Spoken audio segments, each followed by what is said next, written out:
Yo, what's up mga bade? Karon nga video magtataw ta. Ang atong design karon mga bade is mandala. Ug sa tuhod ipabutang sa atong busing mga bade. Kini atong client karon mga bade is usa ka seaman. Gikan pa ni siya sa barko mga bade. Mao pay pagnaog niya. Diretso na siya dayon dire. Aron magtato na mga bade. Actually, client din ako last 2021 man siguro to mga bade. O karon pa kabalik si Busing magpatato tungod kay medyo busy sa kinabuhi. Kini atong client is dili ni siya tagabaybay mga badi. Silingang lungsod ani diri sa atong lungsod mga badi. So mao na ang iyang design sa tuhod na mo ibutang. Lisod sa diri nga placement mga badi. Tungod kay ang shape sa tuhod inibutang na to sa design medyo curve, no, maglisod tag butang sa atong design nga kinahanglan po do focus para ani para ma-plaster na atong design. Ug ang tuhod ni busing nato no mga badi naay samad sa iya tuhod gikan pa na sa barko napangka daw na sa mga putaw siguro to o sa hagdanan ba nila muna nga dili lang sa nato na siya igon ato lang sa na ibilin kay lisod po dugato na siya katuan na samad pa kay samot siya ka samad mga bade.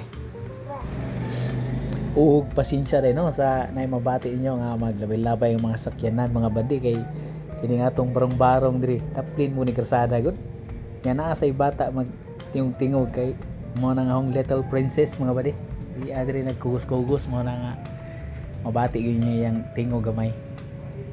So padayon ta sa atong trabaho mga bade. Diri nga part no mga bade nag shading na ta diha kay nahuman na tag lining sa atong mandala diha no mga bade. Hindi ding piyesa nga atong gitato karon ni busing mga bade.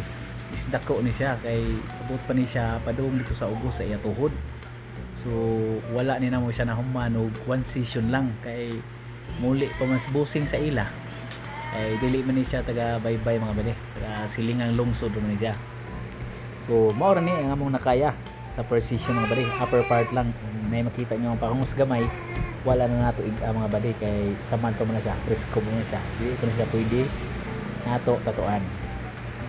So sa second session mga bade after 5 days pa kay wala makabalik dayon ang atong busing bade kay siyempre ikan pa siya sa barko mapay pagbakasyon niya pag uli niya sa balay daghan pag mga lakaw sa pamilya pero unahon yun ang mga family banding mga bade kay tugay baya ka sa barko nga 9 months ka dito naa sa barko mo na nga nagsusuroy pa after 5 days nakabalik na ang atong busing para sa among second session sa iyang mandala mga bade kung sa lower part na midire mga bade ato na lang gisidingan kay nahuman na po tag lining ng part mga bade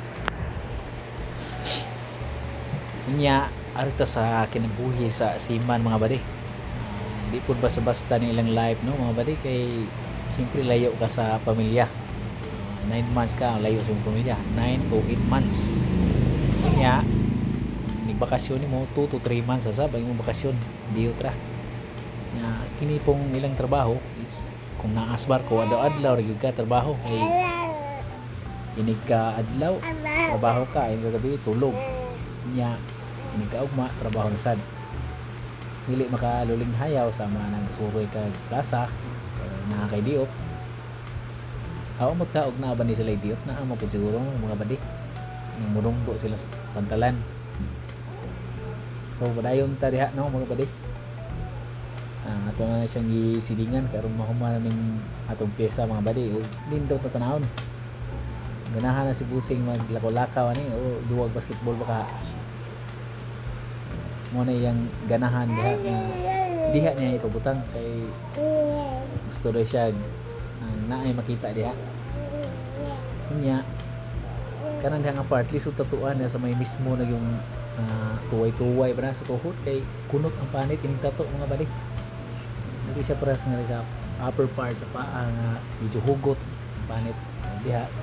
Inal na pa ni binaton para isurbo lang ng line nga musuhot kay ngunot man niya dili mo tarong no binat dili kay siyang kasulod. So mao ni ang final outcome nato mga badi. Makita niyo silver skin pa ang taas. Na magnet na siya gamay mga badi. Naay pangos gamay balik kanan pa na nato. So balik ni busing. So mao to. Thank you.